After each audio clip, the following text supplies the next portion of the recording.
Halo teman-teman, selamat pagi. Apa kabar semua? Eh, Pagi ini sebelum saya berangkat kerja, saya sempat nengok ke dalam kandang aglonema saya dan saya rasa dah waktunya saya menambahkan sesuatu ke tanaman-tanaman yang saya punya. Yang saya tambahkan itu kapur dolomit. Fungsinya apa sih kapur dolomit itu? Banyak sih fungsinya kapur pada tanaman, terutama terlebih yang pertama untuk tanah ya. Kapur itu sangat disarankan untuk digunakan untuk mempertahankan pH tanah atau memperbaiki pH tanah. Kenapa tanah pH-nya atau media tanam pH dan apa namanya dan pH-nya harus diperbaiki dan dipertahankan? Karena tanaman itu ketika dia menyerap unsur hara dari dalam tanah itu menggunakan reaksi diantaranya elektrokimia.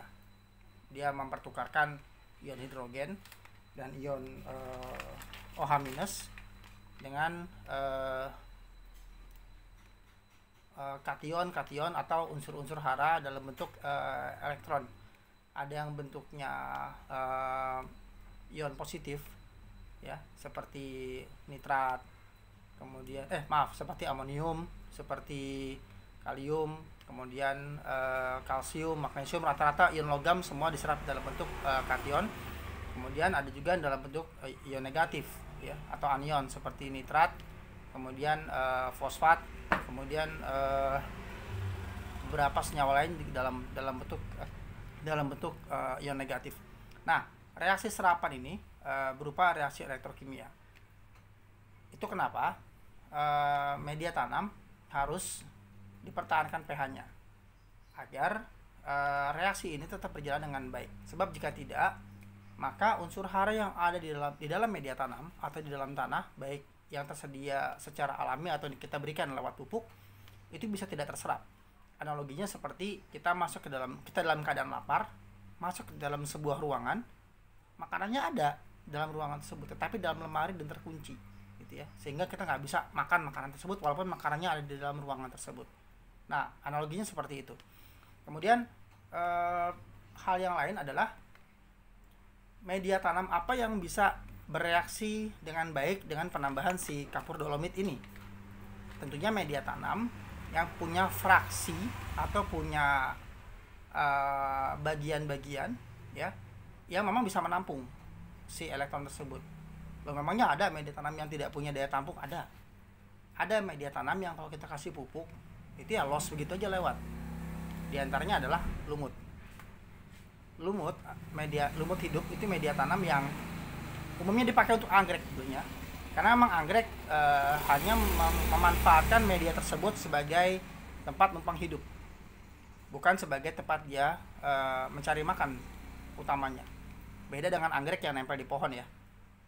Akarnya bisa bersimbiosis dengan dengan mikroorganisme yang ada di kulit-kulit pohon, sehingga bisa dapat makanan dari situ. Sementara kalau anggrek yang ditumbuhkan, dibudidayakan dengan menggunakan media sphagnumos, itu medianya memang hanya difungsikan sebagai tempat dia nempel.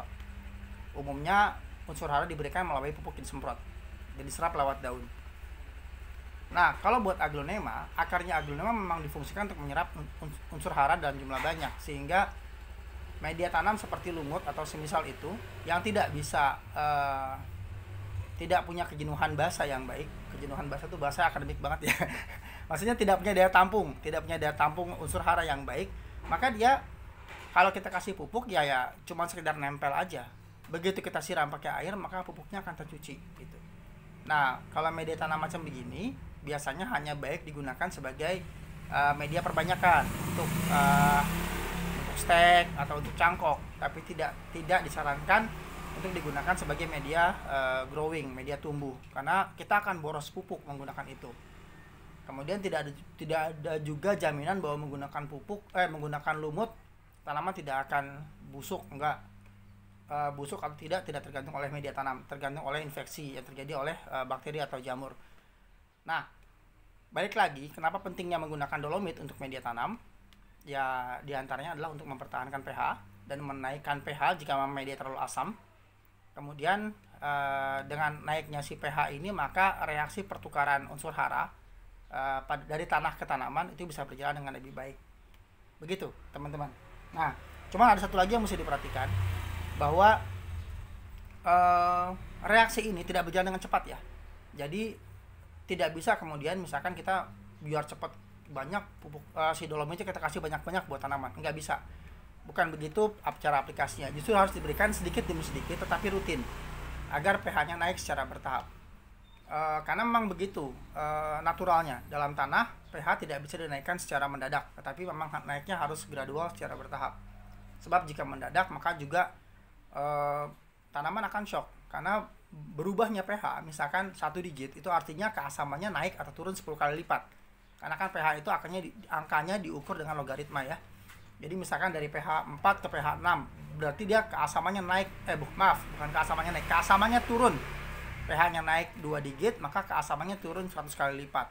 Begitupun kebalikan, dari pH 6 ke pH 4, maka keasamannya naik 100 kali lipat. Karena 10 pangkat 2, 6, 5, 4 kan 2 ya turunnya. Jadi gitu. Nah, makanya memberikan dolomit itu sedikit-sedikit. Biasanya kalau pot seukuran segini nih, kira-kira pot 12 cm, saya hanya ngasih kira-kira setengah sendok teh, dan itu rutin diberikan setiap 2 bulan. Oke, gitu teman-teman ya. Semoga bermanfaat. Assalamualaikum.